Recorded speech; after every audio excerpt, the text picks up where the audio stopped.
talked about in object-oriented programming that objects or instances of classes tend to have three things. Properties, which are also referred to as fields or class variables depending on the environment, methods, and events. Now we've been working a lot with properties in terms of changing colors, changing text, changing fonts, changing location and size. Those are all defined as properties of our class instances or the controls that we're using. Methods are things that do something. A more formal definition is methods are named blocks of code that perform some task. And they are called in code by their name and may have arguments passed to the method code. We can always detect methods by the presence of parentheses. Whether they have arguments or not, they will have parentheses following the name. And in some languages or environments, we refer to these as functions. But in Visual Basic, we have two types of methods.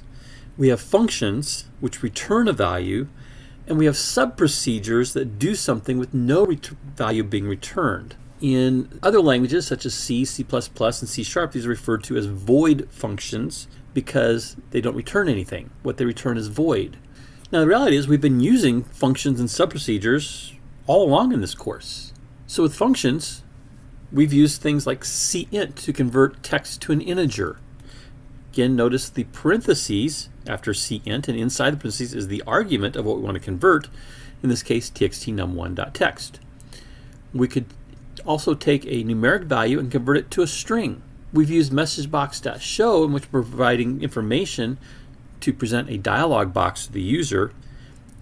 And messagebox.show is sort of unique in that it can function both as a function that returns a value, or it can be a sub-procedure that does something. It shows a message box without necessarily returning a value.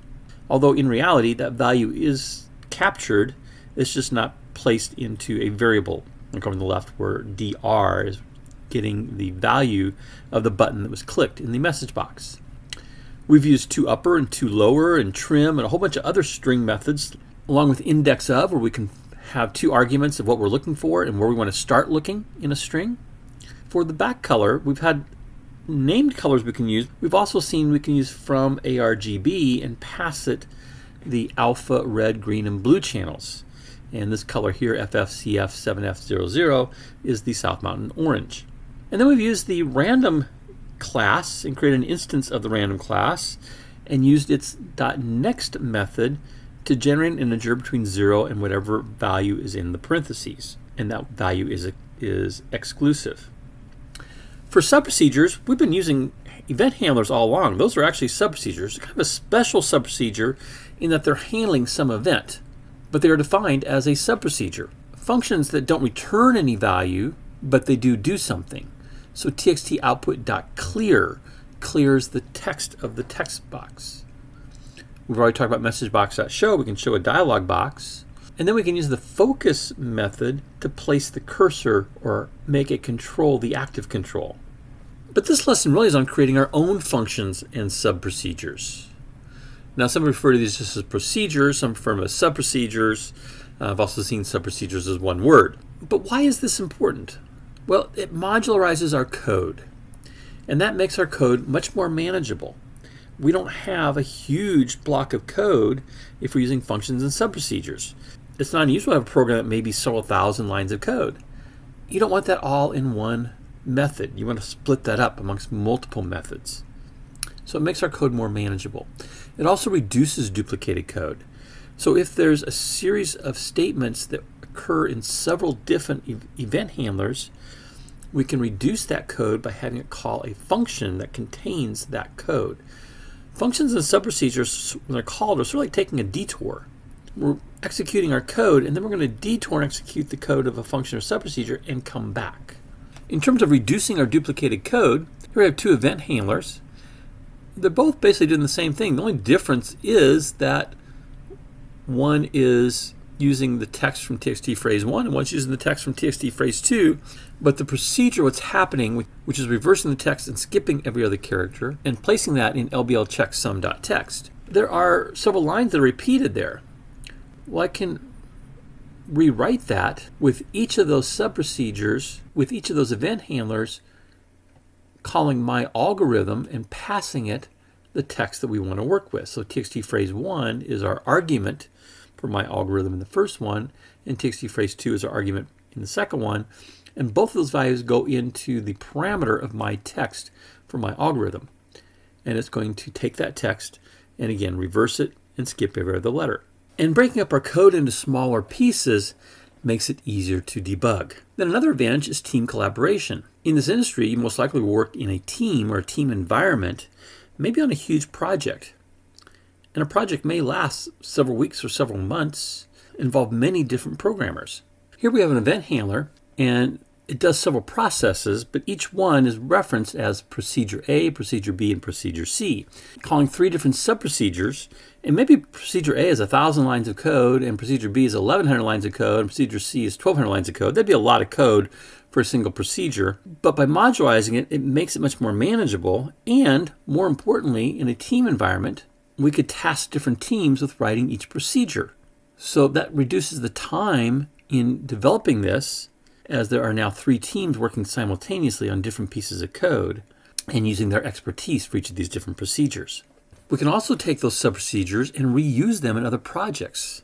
It can create time savings for us in programming when we have code that we can just simply drop in and reuse. We'll see a little bit later on we can create modules that are simply collections of code that might get reused. Maybe we want a module of all the different conversions between the English measurement system and metric measurement system. As we move towards writing our own object-oriented programming classes, we will be using methods that we create. So while we haven't gotten the object-oriented programming custom class development yet, this is good preparation for that. Companies also do unit testing, where we can test each method individually and make sure that it functions as a key part of the whole project. Well, let's look at how to create a sub-procedure in Visual Basic. We have an access modifier, which usually is going to be private or public. There are a few others we'll look at down the road. The word sub defines this as a sub-procedure. We give it a name. Usually the names begin with an uppercase letter. And then a list of parameters, which may be nothing. It could just be an empty set of parentheses. But there's always going to be parentheses in defining that sub-procedure. Then the code we want to do, and end sub. So here's an example. Private sub toggle form color. Not using any parameters, but if me.backColor is color.gray, then we're going to change that color to white. Otherwise, we'll change it to color.gray. So we're going to toggle those back and forth. So that's our code for our sub-procedure. But if I want to call that in an event handler, so we have private sub ABC, we have our sender and our E as arguments, handling something. We might have a code block that we perform, and then we want to toggle the form color. All I do is call toggle form color with a set of parentheses, and it will take a detour from our code, run that code, and then come back with the line after that with maybe more code to perform. A function is created in a very similar way, but we're using the word function instead of sub. It also has an end function. But the other key difference here is, remember, functions return some value. We need to tell it the data type that we're going to return. So we need to specify that in the declaration of the function itself. So we have our access modifier function, the name of the function, our parameter list, and then as whatever data type we're going to return. We have the procedure to perform, and then every terminating block of code in the function must contain a return statement. For example, our function had an if, then, else, end if. We have a true and a false fork. Each one of those forks would need a return value or declaring some type of variable that then is returned after that conditional. So anytime a function is ending with its different pathways, there must be a return value. And that value must match the data type. So here's an example. Private function random color as color. We're going to dim RGB as integer. We're going to use the random object, name it RND, and then we're going to take a value between 0 and 255 for R, another one for G, another one for B. And we're going to put those into a color.fromARGB method. We're passing it the RGB. So here we have a method calling a method, but we're going to turn that color that is returned from ARGB to our calling statement. And here's what that calling statement might look like. Me.backColor equals random color. That would be in our form load. So every time we load the application, our background color of the form is going to be different. Now that can cause some problems with readability. I don't recommend you do this. I want to show you the option. In the next video, we'll focus on working with the arguments and the parameters.